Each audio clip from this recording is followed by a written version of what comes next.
사람들이 해고를 당하면 바로 우버 드라이버로 한두 시간 안에 돈을 벌 수 있다 이렇게 얘기를 하더라고요. 실제 제가 우버를 방문했거든요. 우버 담당자도 그 얘기를 해줬습니다. 우리 드라이버는 뭐 오늘 아침에 다른 기업에서 일하다가 뭐 해고돼도 오늘 저녁에 우버 드라이버 할 수 있어 이런 식으로 얘기합니다. 미국 국방 정책의 핵심은 골든돔입니다. 이 골든돔은 우리 K-POP 데몬 헌터스에 나온 혼문처럼 미국 본토의 안보 혼문을 완성시켜라. 뭐 이것이 핵심 주제였습니다. 메타는 숨기질 않습니다. 수명근 흐름을 제로까지 맞출 때까지 투자를 계속하겠다. 깜짝 놀랄 만한 얘기죠. 최근 시장에서 가장 안 좋아하는 말들만 계속 듣고 왔습니다. 그럼에도 불구하고 저커버그 CEO가 의지가 워낙 강력하기 때문에 이 AI 전쟁에서 지면 존폐를 걱정해야 된다는 식으로 계속 밀어붙이고 있다고 합니다.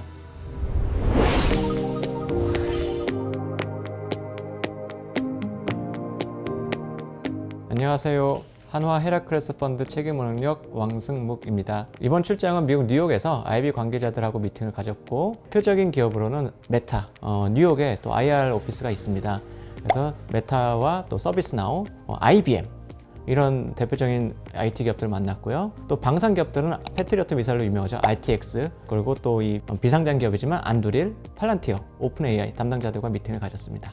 그것 통해서 현재 미국에서 어떠한 산업과 정책들이 시장에 영향을 미치고 있는지 파악을 했고요. 또 그것이 내년도 26년도 포트폴리오 구축에 또 도움이 될 것으로 판단하고 있습니다. 방산 관련된 내용 말씀드리자면 미국 국방 정책의 핵심은 골든돔입니다. 이 골든돔은 우리 K-POP 데몬 헌터스에 나온 혼문처럼 미국 본토의 안보 혼문을 완성시켜라. 뭐 이것이 핵심 주제였습니다. 탱크라든가 자주포 이런 무기들에 대한 관심도도 물론 있었지만은 가장 핵심은 AI를 활용해서 미국 본토를 어떻게 지키느냐가 큰 주제였습니다. 그래서 지금 미국 방산 기업들은 전통적 의미의 방산 기업인 로키드 마틴이나 보잉 이런 기업들보다도 AI를 활용해서 자율운행 무기 체계를 만드는 기업들, 대표적으로 이제 드론을 만드는 안두릴이 있겠죠. 통합 운영 체계 시스템과 비파괴적 무기를 개발하는, 비파괴적 무기라면 전자전입니다. 그런 무기 시스템을 개발한 기업들이 활발하게 활동하고 있고, 국방부에서도 그런 기업들 위주로 수주를 받고 있는 상황입니다. 이게 방산 쪽에서는 가장 큰 주제였고요. 제2의 팔란티어라고 하면은 방산업계 관계자들은 안두릴을 꼽고 있습니다. 이 안두릴이 미국 국방부에서 진행하는 AI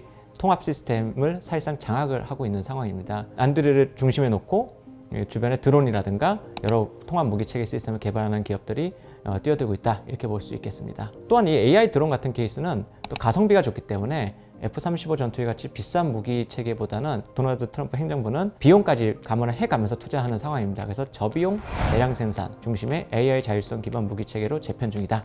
이렇게 말씀드릴 수 있겠습니다. 미국 국방부는 방위 산업을 육성할 때 AI 관련된 소프트웨어 역량에 집중하는 것으로 알려져 있습니다. 미국은 원래 소프트웨어가 발달했기 때문에 잘할 수 있는 걸 더욱 잘하는 쪽으로 방위 산업을 육성하고, 아직 역량이 부족한 제식 무기의 제조 이런 부분은 한국같이 동맹국과 협력해서 육성할 계획인 것으로 판단하고 있습니다.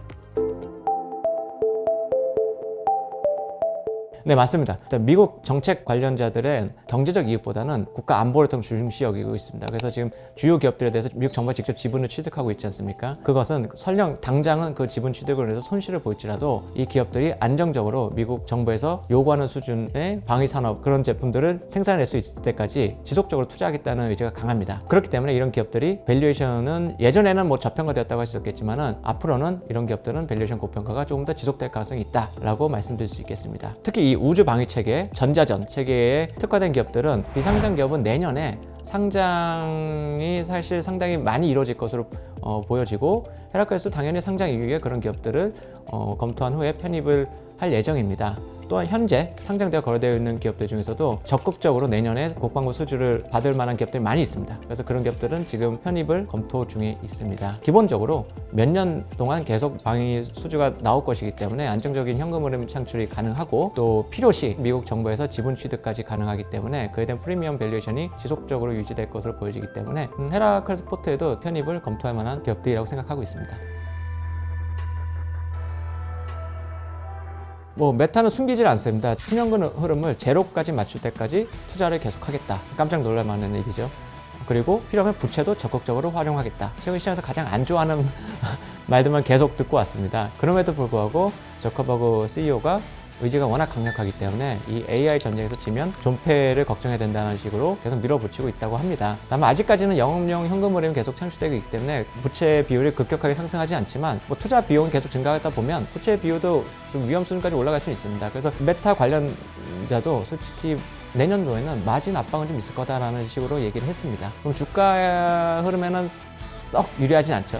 썩 유리하지 않지만 그 투자는 지속된다 이렇게 말씀드릴 수 있고요. 그래서 헤라클레스 포트폴리오에서도 사실 메타 비중이 높았는데 지난 2~3개월 내에 비중이 한 절반 정도로 축소가 되었습니다. 그래도 지속적으로 AI 관련된 핵심 종목이기도 하고 그 투자가 결국엔 ROIC로 이루어질 것이라는 믿음이 있기 때문에 전량 편출 뭐 이렇진 않고요. 비중을 좀 축소해서 계속 보유하는 방안으로 이어가고 있습니다. 내년도 우선 우리 소위 말하는 월스트리트과 메인스트리트이 있는데요.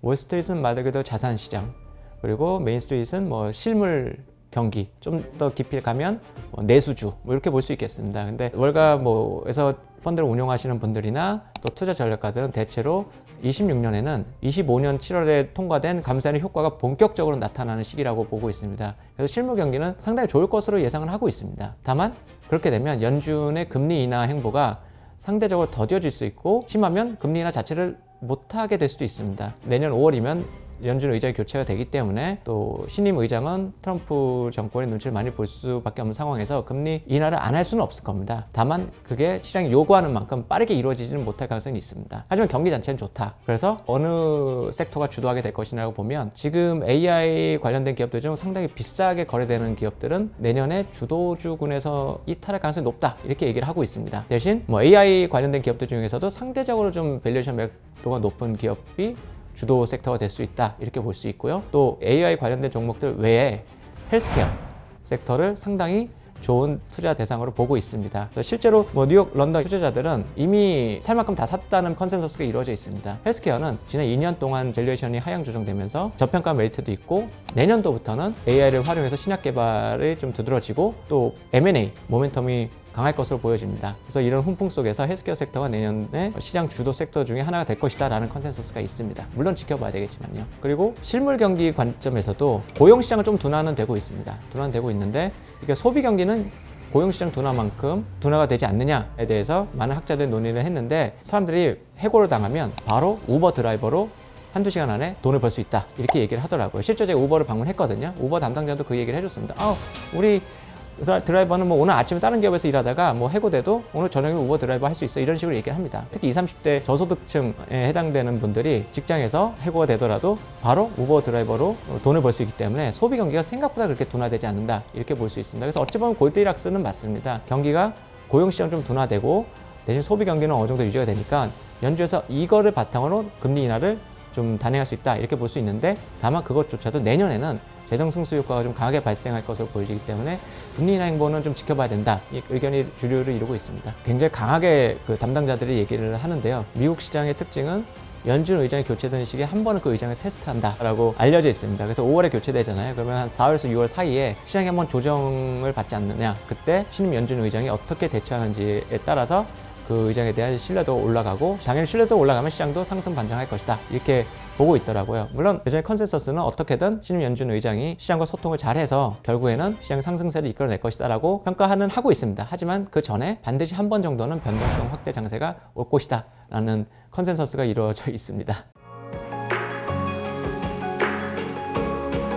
사실 이번 출장 전부터 이미 헤라클레스는 헬스케어 비중을 늘려왔습니다. 9월까지만 하더라도 헬스케어 비중이 제로였는데 10월, 11월을 거치면서 헬스케어 비중이 10% 정도로 상향 조정되었습니다. 상당히 크게 상향 조정됐죠. 참고로 S&P 500에서 헬스케어 비중은 9.5%입니다. 약간 오버웨이스로 포트폴리오를 유지 중이고 앞으로도 필요시 헬스케어에 대한 비중을 조금 더 높여갈 생각입니다. 그리고 앞서 말씀드린 방산 관련된 기업들도 편입을 적극 검토할 예정이고 AI 섹터 내에서도 좀 더 다변화할 예정입니다. 일례로 최근에 화두가 되고 있는 구글 시장에서 그 TPO에 대한 프리미엄을 부여받고 있지만 그런 식으로 앞으로 AI 관련된 종목들도 분산해서 종목을 편입할 예정입니다.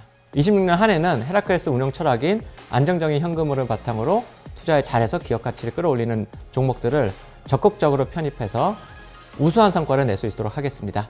감사합니다.